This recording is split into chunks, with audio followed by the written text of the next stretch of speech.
My family's ancient forest, nestled by Willow Lake in Oregon, had been our sanctuary for over 150 years.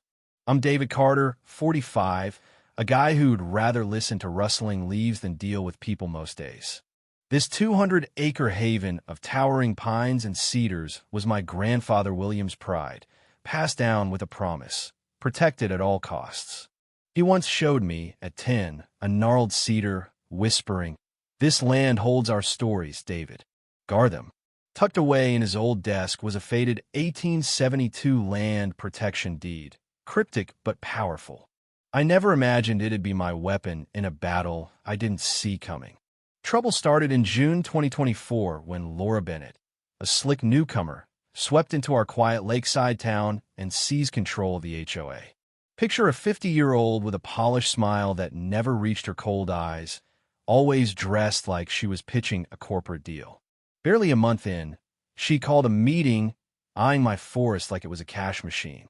"David," she purred, "imagine a luxury eco-retreat here. We'd split the profits." My blood boiled. This wasn't just land, it was my legacy. I shut her down politely but firmly. "Not for sale, Laura. It's been in my family for generations." Her smile twitched, a flash of fury in her eyes. I knew she wouldn't let it go. My neighbor, Mrs. Elsie, 68 and sharp as a tack, warned me later.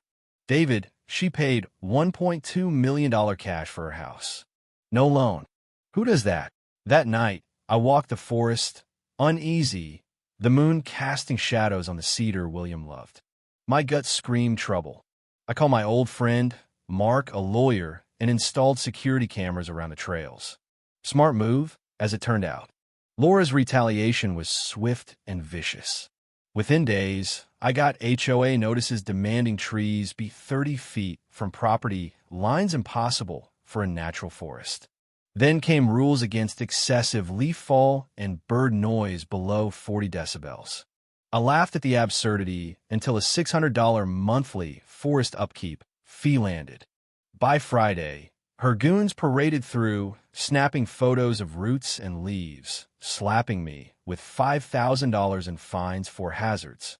I wasn't intimidated, I was livid. I saved every notice, recorded every move, and called Mark. He chuckled darkly. "She's desperate, David. This isn't just bullying. Let me dig." Mark uncovered Laura's past. A failed Arizona developer owing $4 million from a botched condo project, facing bankruptcy or jail in 5 months. My forest, valued at $10 million for development, was her lifeline. Then Mrs. Elsie saw shady men at Laura's house, yelling about deadlines. My cameras caught her next stunt. Laura faking a fall on my trail, wailing about unsafe conditions. She called 911, accusing me of negligence. But the footage showed her pouring water to make mud, staging the tumble. Sheriff Daniels watched, stone-faced, as her act unraveled. "Ma'am, false reports are serious," he warned.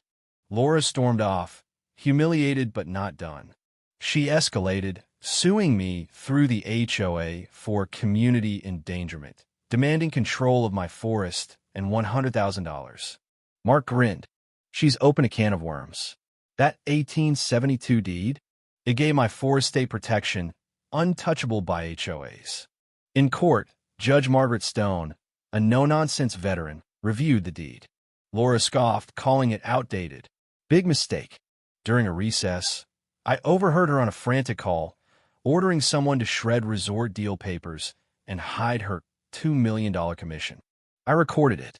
In court, that tape her confessing to fraud and conspiracy silenced the room. Her polished facade crumbled as Judge Stone ordered a criminal probe.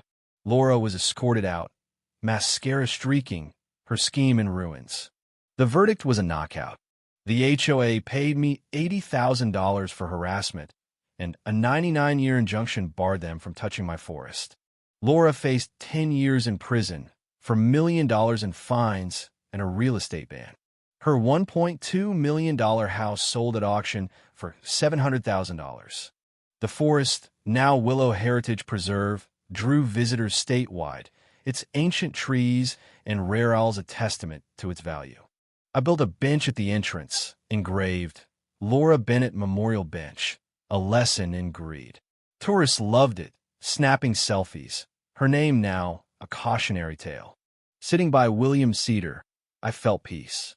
The forest stood, protected for generations. Mrs. Elsie smiled over coffee. Your grandfather's grinning up there, David. You didn't just save the trees, you showed greed never wins. Nature did win, and Laura's downfall was her own doing. But what drives someone to such desperation? Would you risk everything for a quick fortune? What's the shadiest thing a neighbor's done to you? Share below. Like and subscribe for more stories where justice hits hard.